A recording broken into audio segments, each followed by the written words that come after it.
নমস্কার বন্ধুরা, tarot to world with Joyoti চ্যানেলে আপনাদের সকলকে স্বাগত। আমি জয়তী।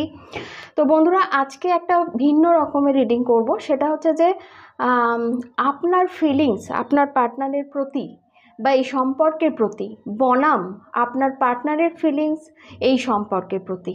ঠিক আছে, আপনি কি ফিল করছেন এই সম্পর্কের প্রতি এবং উনি কি ফিল করছেন। আমি একটা বলতে পারেন একটা তুলনামূলক একটা ভিডিও আর কি তুলনা করব, যে আপনাদের চিন্তা ভাবনা কোনো মিল আছে কি না বা কীরকম কী ব্যাপারটা আসছে। আমি মানে ফার্স্ট টাইম করছি এরকম, দেখা যাক কি আসছে ব্যাপারটা। আমি খুব সঠিক রিডিংটা রাখার চেষ্টা করব। এইখানে আমি নিচ্ছি আপনার ফিলিংস। ওকে, আপনি কি ভাবছেন। ওকে, আমি ওপরে নিচ্ছি আপনার ফিলিংস, একটু বেশি ওপরে হয়ে গেল বোধহয়। এগুলো নিলাম আপনার জন্য। এবারে আমি আর একবার সাফল করে নিই।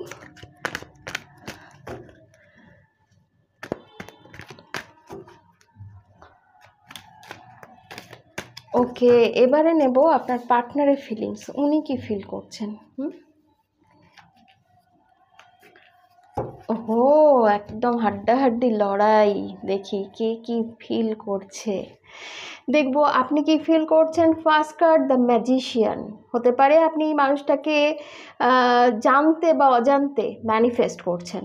হয়তো আপনি নিজে বুঝতেও পারছেন না, সেরকম সচেতনভাবে হয়তো ম্যানিফেস্ট করছেন না, কিন্তু সবসময় এনার কথা ভাবছেন, এটা হলে ভালো হতো। ম্যানিফেস্ট আপনি করছেন এই মানুষটাকে। ওকে, ডেথ। তো স্করপিও এনার্জি।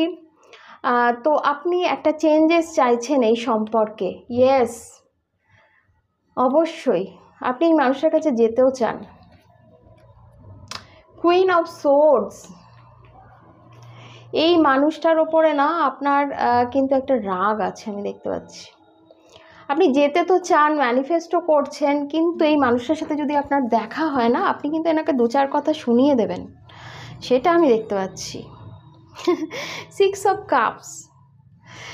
আচ্ছা, এই মানুষটার কাছে আপনি যেতে কেন চাইছেন, তার কারণ হচ্ছে এই মানুষটাকে আলটিমেটলি আপনি আপনার সোলমেট বলে মনে করেন যে এনার সাথে আপনার পাস্ট লাইফ কানেকশন আছে, ওনার সাথে আপনার জন্মান্তরের একটা সম্পর্ক, এবং আপনি কি বলবো, ভীষণ একটা সোলমেট ভাইবস আর কি রয়েছে এখানে আমি দেখতে পাচ্ছি। আপনি একটা ভীষণ আনকন্ডিশনাল লাভ এনার প্রতি, এবং আমি দেখছি আপনারা না পূর্ব পরিচিত। ঠিক আছে, আপনাদের সম্পর্কটা কিন্তু পুরনো, নতুন কিছু আমি কিন্তু দেখছি না। আর একটা জিনিস, এখানে নাম্বার 6 কিন্তু কোনোভাবে ইম্পর্টেন্ট হতে পারে, কারণ দুবার এসছে 6। ওকে, তো আপনার ফিলিংস, তাহলে আপনি যেতে চাইছেন এই মানুষটার কাছে, অথবা চাইছেন এই মানুষটা আপনার কাছে আসুক, এবং ম্যানিফেস্ট করছেন মানুষটাকে, এবং এই একটা কিছু চেঞ্জ এক্সপেক্ট করছেন, যে চেঞ্জেস কিছু হোক।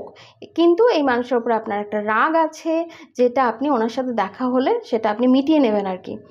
কিন্তু আপনি এই মানুষটাকে ভীষণ ভালোবাসেন। আপনি জানেন যে এই মানুষের সাথে আপনার জন্মান্তরের সম্পর্ক, হ্যাঁ, এই সম্পর্ক কোথাও যাওয়ার নয়, এরকম একটা ফিলিংস আপনার মধ্যে আছে। এবারে দেখি আপনার মানুষটি কি ফিল করেন। দেখুন, উনি কিন্তু ভীষণ দুঃখিত, ভীষণ রিগ্রেট করছেন। হয়তো পাস্টে আপনার সাথে কোনো খারাপ ব্যবহার করেছেন, খারাপ কোনো কথা বলেছেন, যেটার জন্য কিন্তু উনি অনুতপ্ত। ওনার কিন্তু ভীষণ দুঃখীও সাথে সাথে। দেখুন, এস অফ পেন্টাকলস। তো উনি কিন্তু মরিয়া একটা নতুন কিছু শুরু করতে চাইছেন। উনিও অ্যাকচুয়ালি চেঞ্জেসই চাইছেন, যে একটা নতুন করে আবার শুরু হোক, একটা মরিয়া ভাব ওনার মধ্যে আমি দেখতে পাচ্ছি।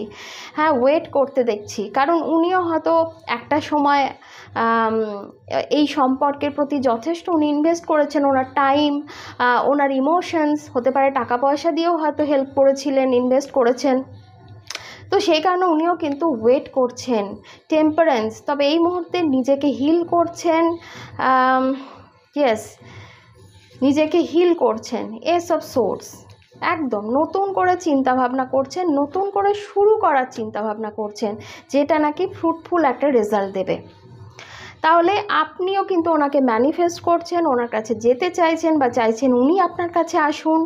উনিও কিন্তু আপনার জন্যই ওয়েট করছেন। ওনার মধ্যে একটা দুঃখী ব্যাপার রয়েছে, উনি ভীষণ দুঃখের মধ্যে আছেন, নিজেকে হিল করছেন। হ্যাঁ, নিজের যে ইমোশনালি উনি তো ডিস্টার্ব, মানে ফুলফিল নন। তো সেই জায়গাটা ওনার মনে হচ্ছে যে মানে আমাকে ঠিক হতে হবে। তো এরকম একটা ফিলিংস কিন্তু কাজ করছে। এবারে দেখবো ওভারঅল এনার্জি আপনাদের কি। বটম অফ দ্য ডেক দেখুন, এটা আপনারা দুজনেই ফিল করছেন, আপনাদের দুজনেরই এনার্জি এটা। সেটা হচ্ছে 4 অফ পেন্টাকলস। আপনারা কিন্তু কেউ কাউকে যেতে দিতে চান না, উনিও চান না আপনি ওনার থেকে দূরে চলে যান, আর আপনিও চান না যে উনি আপনার থেকে দূরে যান। তো বন্ধুরা, যদি রিডিংটা ভালো লাগে, খুব শর্টের ওপরে আমি করেছি, একটু অন্য রকমভাবে করার চেষ্টা করলাম। যদি ভালো লাগে প্লিজ লাইক করবেন, একটু সাবস্ক্রাইব করবেন। তো দেখা হবে, কথা হবে পরবর্তী রিডিংয়ে। আপনারা ততক্ষণ অবধি ভীষণ ভালো থাকুন, সুস্থ থাকুন। Thank you so much.